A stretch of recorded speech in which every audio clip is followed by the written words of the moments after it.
Well, class is back in session. We're here for another football fundamentals. Apparently, they've been pretty popular. I've had a lot of positive feedback and comments from you guys. Have been enjoying this. One thing I will ask: if you are enjoying, share it out. Share this out on Facebook, Twitter, your favorite forum, wherever. Because it's not just for Saints fans; it's for any fan in general wanting to learn more about the game of football. While we do use mostly Saints tape, you can take this and apply it to just about any team in the league that runs varied formations and things like that. So today what we're going to talk about is the Tampa 2, which is a variation of cover 2. And these terms get thrown around quite a lot. I think everybody has heard this at some point or the other, have heard about Tampa 2 and cover 2 and cover 3, cover 1 and quarters or cover 4 and all this other stuff. But it comes down to what does it mean?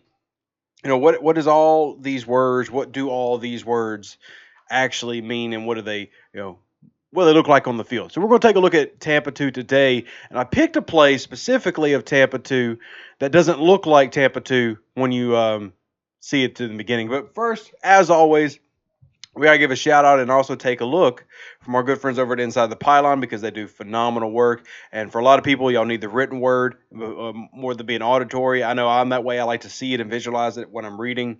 So let's take a look at what they say about it. Transition on over here. This is the Inside the Pylon ITP glossary. It's free. Go check it out.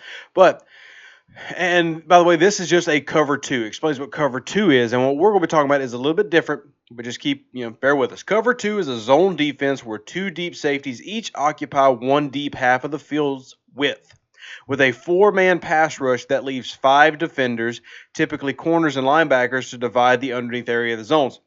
We're going to talk about what's a little bit different here with Tampa 2. In this coverage, safeties don't need as much range as in 1 deep safety sets, which is what you usually hear from cover 1, and we'll talk a little bit more about that as well, since each only covers his half of the deep zone. The corners don't need as much speed either, since they aren't responsible for the deep part of the field, so they're in the intermediate parts of the field. However, they do have to be strong tacklers, rerouters, and stout run defenders, given that both safeties play deep and subsequently not well positioned to help them against the run. So it puts a little bit of a burden on corners on the outside, but you also get benefits from that in that you're able to cover more area with less people. So you're able to cover more routes and things with less people. So you can pass things along, and like I said, we'll talk about it. So let's look at the play that I've chosen. This is week 3 of the NFL season 2017, Saints versus Panthers. Panthers are going to be here in the shotgun with trips right bunch. And for those who don't know that terminology, this is trips. This is the right side of the field, and they are bunched together. So context clues galore. I promise you, terminology of football is not as complicated as it's sometimes made out to be. It's trips right bunch. They have this receiver on the left side, and they're going to run what is a variation of the sail concept. We'll focus on that pattern and things like that later. Saints, though, the defense that we're looking at, this is not a typical cover 2 look or even a Tampa 2 look. This is a single high cover 1 look, and they're going to transition to a Tampa 2 when the play actually starts. One thing that you will notice, and you've heard me mention a lot, is this guy right here. So when you see this is giving the quarterback a pre-snap read of what we call middle of the field closed. So let's go ahead and write that. MOF, middle of the field, is closed. And that means that there is a guy guarding the center. Usually when you have this scenario, that means the outside and the boundaries, these spots right here, are open. It's easier because it's tough to really find a safety who can range sideline to sideline. It's a very difficult proposition to ask of your player. But what you're going to see here is we're going to drop back, middle linebacker drops back, and then we get 1, 2, 3, 4. Now, that's all kind of squiggly. So let me fast forward a little bit so you can see what this turns into. So you'll see the bottom of your screen corner immediately starts to drop back. Bam. All right, so now we're in the basics of what this cover 2 is. Now, this is Tampa 2. So let me switch back to Inside the Pylon, and let's mention the difference between this. Because go back here. What does it say? With a 4-man pass rush that leaves 5 defenders, typically corners and linebackers, to divide the underneath areas into zones. So you would see 5 underneath zones and then 2 safeties over the top. Now let's switch it back and talk about what's different here. Because we're in Tampa 2, you automatically notice, underneath zones is all this right here. This is all underneath. So the flats, behind the line of scrimmage, the short intermediate routes, those 5, 10-yard areas, that's all right there. You only see 4 guys. 1, 2, 3, 4. So you got safety Von Bell, corner, 2 linebackers. So what you do here is you see the guys who are playing the 2 deep safety set. This is coming from a varied look. So you got Ken Crawley playing the other side down here, but these guys are now responsible for the deep part of the field. So just imagine 2 big bubbles right here. All that. See, don't you love this amazing John Madden pin work? So they split the field in half, and they each go after a side. So here's half. This is probably a much better way to do it. And then here's half. They're each responsible for that. Now, a problem you usually have in in cover 2 that Tampa 2 tries to help with, and it's named, after the Tampa Bay Buccaneers who really, heavily used this and kind of pioneered it, is you see Mike, the Mike linebacker, who is A.J. Klein here, dropping back into this middle deep coverage. Generally, he stays right here, right in the middle of the field, and then you have that one, that one, that one, and that one. And these are the 5 zones that we talk about here in the article. Let's swap it back. You guys know I like to do that. You just have to bear with me. So, typically cornerbacks and linebackers, 5 defenders divide the underneath area into zones. So this is what we're talking about here. 5 areas it gets divided into in normal cover 2.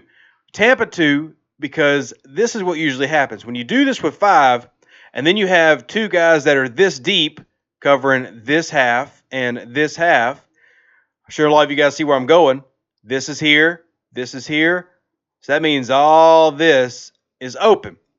So that leaves a big space. So what you'll see a lot of times are like these 12-yard corner routes and 12-yard post routes. For those who don't know what a post route is, I'll draw one real quick. So let's just say, this is the line of scrimmage. Bam, heading towards the post. So you see how this area of the field can be targeted in cover 2. So what Tampa 2 is trying to address this by dropping the middle linebacker into this zone. Now, it's the middle linebacker's job to read and basically find the most dangerous defender in his area. And A.J. Klein is focusing on these outside concepts right here. So let's rewind this back. I want to play it in full speed. Then we'll talk about it. How was it effective and, what did it do? Oh, and just for reference, this is 1st and 15. So you're able to expect a little bit of a deeper pass here. Let's go ahead and run it. So you see they're giving a cover 1 look. Ken Crawley drops back. Now we're in Tampa 2, going against a variation of the sail concept to the right side, and they managed to stop them for a short gain. So what makes this effective and how does it work?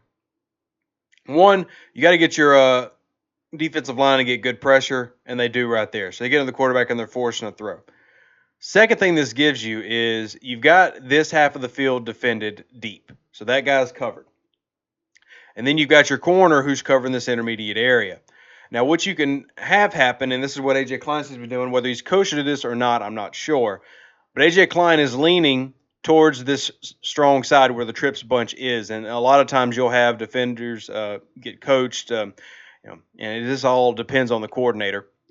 But if you have a trip side, you want to lean towards that side because that's typically where the routes are going to be focused at. It's going to, more often than not, that's going to be a half-field read where you're reading off this side and you're not even really worried about the left side. And we've talked about half-field reads and full-field reads before. Anyway, here you've got a deep vertical, you've got a deep in route, and then you've got a pivot route. And this is another thing we'll have to study before because I love this route. A pivot route is where you go one way and then you cut back in. I would actually... To me, Christian McCaffrey should actually keep this. If it's an option route, he should go to the sideline. But anyway, neither here nor there. But you see what the Tampa 2 does. If this guy's going to come inside, if it's a post route, he's got it covered. A.J. Klein's got him in coverage. If he's going out, A.J. Klein's going to help carry and transfer that over to the safety. Now, the safety here has to make a decision, and this is where you want the front forward to be getting pressure. Because you're putting a burden on the safety where you have a guy right here attacking underneath and a guy attacking over the top. So now if there's not pressure, Cameron Newton over here, who is going to get pressure by Cameron Jordan, can make a decision based on that. And that's where you have to make sure your corner is dropping back deep enough to where he can make a play on the ball. And the bonus to zone coverages, and we've talked about this a couple times before, The bonus to his zone coverage is going to allow you to play the ball instead of playing the man. So you'll notice on these plays, you'll see these guys staring at the quarterback and feeling for their guy in the zone. So they're not just sitting here looking around going, well, is he coming in right here? Is he coming right there? It's feeling, having the peripheral vision and the spatial awareness to know what's going on around you. And I think that's one of the things that makes this effective for the Saints, because this pass comes a really short gain on 1st and 15, only gets a couple of yards because the only route that was available was the underneath route for Christian McCaffrey.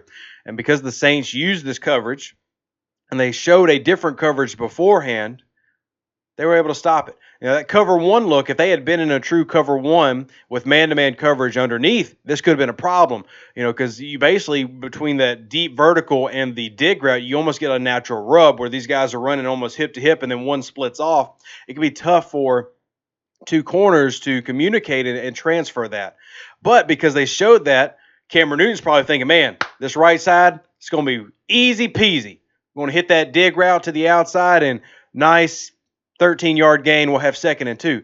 Instead, he finds the Saints have dropped back into Tampa 2. He's got an underneath corner ready to run and pick him up if he throws it too short. He's got an over-the-top safety cover the deep route.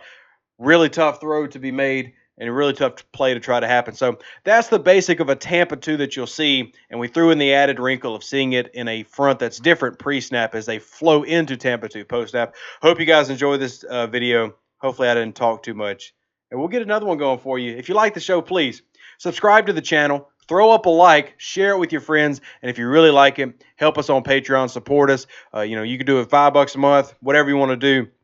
That's less than you spend at McDonald's every week, so we appreciate it. Love y'all. God bless. Who dat? We'll see you on the next one. Peace.